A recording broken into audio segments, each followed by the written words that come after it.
Friends, green chicken ತುಂಬಾ ಚೆನ್ನಾಗಿದೆ. ಇದು ಯಾವ ಥರ ಮಾಡೋದು ಅಂತ ತೋರಿಸ್ತೀನಿ ಬನ್ನಿ. ನಾನು 1 kg ಚಿಕನ್ ತಗೊಂಡಿದ್ದೀನಿ. ಇದಕ್ಕೆ ಏನೇನು ಬೇಕು ಅಂತ ತೋರಿಸ್ತೀನಿ. ನಾನು ಗ್ರೀನ್ ಚಿಕನ್ ಮಾಡೋದಕ್ಕೋಸ್ಕರ ಪುದೀನ ಸೊಪ್ಪು, ಕೊತ್ತಂಬರಿ ಸೊಪ್ಪು, ಸ್ವಲ್ಪ ಪಾಲಕ್ ಸೊಪ್ಪು ತಗೊಂಡಿದ್ದೀನಿ. ಮತ್ತು ಶುಂಠಿ, ಬೆಳ್ಳುಳ್ಳಿ, ಹಸಿಮೆಣ್ಸಿನ್ಕಾಯಿ ಹಾಕಿದ್ರೆ ಟೇಸ್ಟಿಯಾಗಿರುತ್ತೆ. ಇದನ್ನೆಲ್ಲ ಪೇಸ್ಟ್ ಮಾಡಿಕೊಂಡು ನೋಡಿ, ಚಿಕನ್ಗೆ ಉಪ್ಪು, ಅರಿಶಿನ, ಮನೆಯಲ್ಲೇ ಮಾಡಿರೋ ಗರಂ ಮಸಾಲ, ಆಮೇಲೆ ಸ್ವಲ್ಪ ಧನಿಯಾ ಪುಡಿ, ಆಮೇಲೆ ಪೆಪ್ಪರ್ ಪೌಡ್ರು, ಇದೆಲ್ಲ ಹಾಕ್ಕೊಂಡು ಮಿಕ್ಸ್ ಮಾಡ್ಕೋಬೇಕು. ಖಾರ ಬೇಕು ಅಂದರೆ ನೀವು ಚಿಲ್ಲಿ ಪೌಡ್ರು ಆಮೇಲೆ ಹಾಕ್ಕೋಬೋದು. ಆಮೇಲೆ ಧನಿಯಾ ಪುಡಿ ಹಾಕ್ಕೊಂಡು ಸ್ವಲ್ಪ ಮೊಸರಲ್ಲಿ ಮಿಕ್ಸ್ ಮಾಡಿಕ್ಕಿದ್ರೆ ಸೂಪರಾಗಿರುತ್ತೆ. ಚಿಕನ್ನು ತುಂಬಾ ಸಾಫ್ಟ್ ಆಗುತ್ತೆ, ಚೆನ್ನಾಗಿರುತ್ತೆ.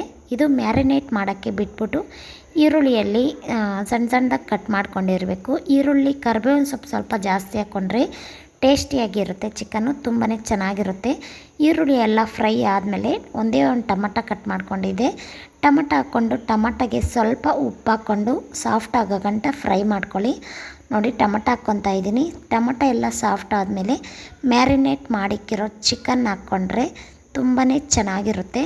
ಆಮೇಲೆ ಇದಕ್ಕೆ ಉಪ್ಪು, ಸ್ವಲ್ಪ ಖಾರ ಹಾಕ್ಕೋಬೇಕು. ಉಪ್ಪು ನೋಡ್ಕೊಂಡು ಹಾಕ್ಕೋಬೇಕು, ಯಾಕಂದರೆ ನಾವು ಮ್ಯಾರಿನೇಟ್ ಮಾಡೋವಾಗ ಹಾಕಿರ್ತೀರಿ ಉಪ್ಪು, ಅದಕ್ಕೆ ಸ್ವಲ್ಪ ಉಪ್ಪು. ಆಮೇಲೆ ಖಾರ ನೀವು ಎಷ್ಟು ಬೇಕೋ ನೋಡಿಕೊಂಡು ಹಾಕ್ಕೋಬೋದು.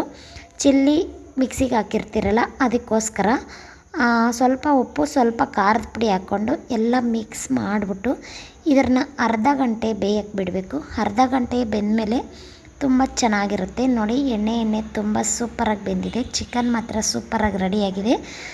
ನಿಮಗೂ ಇಷ್ಟ ಆಗಿರುತ್ತೆ ಅಂದ್ಕೊತೀನಿ. ನೀವು ಒಂದು ಸಾರಿ ಇದೇ ಥರ ಟ್ರೈ ಮಾಡಿ. ಇಷ್ಟ ಆಗಿದ್ದರೆ ಪ್ಲೀಸ್ ಒಂದು ಲೈಕ್ ಮಾಡಿ, ಹಾಗೆ ನಮ್ಮ ಚಾನಲ್ ಸಬ್ಸ್ಕ್ರೈಬ್ ಮಾಡ್ಕೊಳೋದು ಮಾತ್ರ ಮರಿಬೇಡಿ.